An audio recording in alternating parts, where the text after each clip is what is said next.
આજથી રાજકોટ શહેરમાં મેયર નૈનાબેન પેઢડિયાના અધ્યક્ષ સ્થાને મેયર તમારા દ્વારે કાર્યક્રમની શરૂઆત કરવામાં આવી છે. આ લોક દરબાર આજરોજ ગાંધીગ્રામ ખાતે યોજાયો હતો.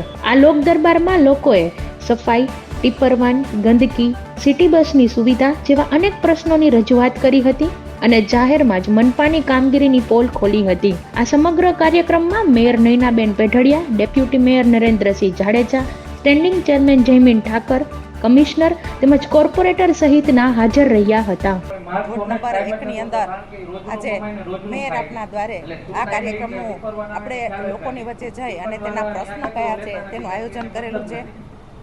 જ્યારે પણ આ વોર્ડની અંદર આપણે કાર્યક્રમની શરૂઆત કરવા જઈ રહ્યા છીએ ત્યારે વોર્ડ ઓફિસરો, લગત અધિકારીઓ તમામને આ સાથે જોડેલા છે. જે પણ કોઈ વેદના એની વ્યથા અને કથા કહેશે તેનું નામ, ફોન નંબર અને તેનો વિસ્તાર કહેવામાં આવે છે અને જે પણ એના પોતાના પ્રશ્ન કાંઈ પણ હશે એ પ્રશ્નનું નિરાકરણ કરવા માટે અમે તત્પર છીએ. રહી એક ગંદકીનો પ્રશ્ન, તો આપ પણ રાજકોટની જનતાને પણ આપણે એક પહેલ કરી શકીએ કે સ્વચ્છતા માટે કોર્પોરેશન કરતાં આપને હું બધા આપણે ભાગીદાર બનીએ કે રાજકોટને સ્વચ્છ બનાવવા માટેના આપણા જે નિયમો છે એ નિયમોનું આપણે પાલન કરીએ કે જેથી કરીને જ્યાં ત્યાં ગંદકી ન થાય. ચોમાસાની ઋતુ છે ત્યારે રોગચાળો ન ફાટે તેના માટે આપણે પણ પ્રયત્ન કરતા રહીએ. કોર્પોરેશનની ટીમ પણ ખડે પગે રહેતી હોય છે.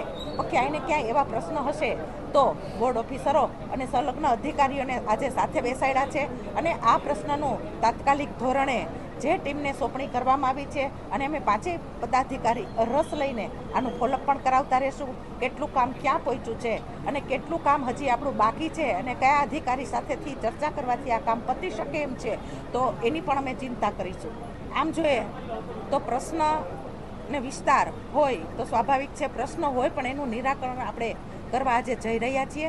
મેયર દરબારની અંદર આજે ખુલ્લા દિલથી લોકો એના પ્રશ્ન રજૂ કરી શકશે અને પ્રશ્ન રજૂ કર્યા પછી એ પ્રશ્નનું નિરાકરણ કરવા માટે વોર્ડના ઓફિસરો એનો ફોન નંબર અને એનું સરનામું અને વ્યક્તિનું નામ પણ લે છે અને એનું ફોલોઅપ પણ અમે કરાવીશું કે જેથી કરીને આ પ્રશ્ન આપણે કેટલા ટકા સુધી પહોંચી શક્યા અને ઝડપથી આનો તાત્કાલિક નિરાકરણ થાય તેવા 100% પ્રયત્ન કરીશું.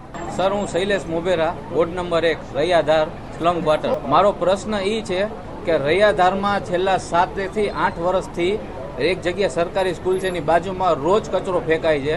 ટીપરવાન આવે છે કારણ કે જ્યાં એ લોકો રહે છે એનો કોઈ ટાઈમિંગ નથી, કારણ કે રોજનું કરીને રોજ ખાય છે, બરોબર. એટલે એના ટાઈમિંગ પ્રમાણે આવતા નથી, બરોબર. ને ટીપરવાન આવે તો ક્યાંય કચરો ઉપાડાતો નથી, બરોબર. ડાયરેક્ટ વહી જાય, કોઈ વોરન નહીં, કોઈ સાયલેન્ટ નહીં, કોઈ વસ્તુ નહીં, કચરો બધા અહીંયા ફેંકીને વહી જાય.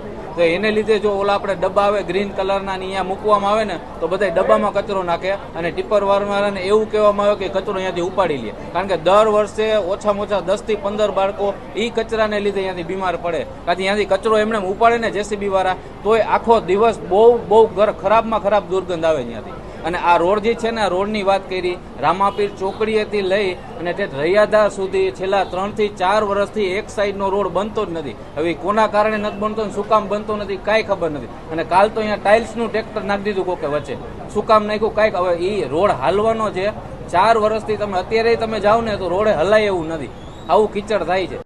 સાંજ સમાચાર ફેસબુક પેજને લાઇક કરો, વિડીયો શેર કરો અને વધુ વિગતવાર સમાચાર માટે sanssamachar.net વિઝિટ કરો.